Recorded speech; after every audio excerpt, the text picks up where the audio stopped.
Alex সবুজ, ছোট ভাই, তোমার দেশে গেছিলাম ভাই। তুমি আমার বাইং মাছ খাওয়ার দাওয়াত দিছিলে, অনেক রিকোয়েস্ট করছিল থাকতে, কিন্তু আমি আইসা বলছি ভাই। আর আমি তোমার দাওয়াত দিলাম চিংড়ি মাছ খাইতে। এই দেখো আমাকে দেশে টাটকা টাটকা চিংড়ি মাছ আছে, আর দিলেই ভাই পাওয়া যায় পানির তলে। এই যে একটা ধরছি ভাই, দেখো একদম অরিজিনাল চিংড়ি। এটি খাইলে মন ভরে যাবো। দেখছো চিংড়ি মাছগুলাই খুব সুন্দর সুন্দর চিংড়ি পাওয়া যায়। ধরো এই মাছটা, এটা ধরো। এই যে দেখো ভাই, আরও ধরতাছি ভাই। এই যে দেখো ভাই, একদম টাটকা চিংড়ি, হাত দিলেই পাওয়া যায়। এই যে আরেকটা ধরছি ভাই। এই যে দেখো কি সুন্দর সুন্দর মাছ। আমার বাড়িতে তুমি আইসো ভাই, কতরি সেলিব্রিটি লইয়া এরপরে আইসো।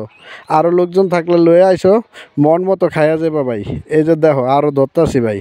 এখানে মনে করো চিংড়ি মাছের অভাব নাই। তুমি আইলে খুব ভালো লাগবে ভাই, ভিডিও করতে পারবা, ঘুরে গেড়ে যাইতে পারবা।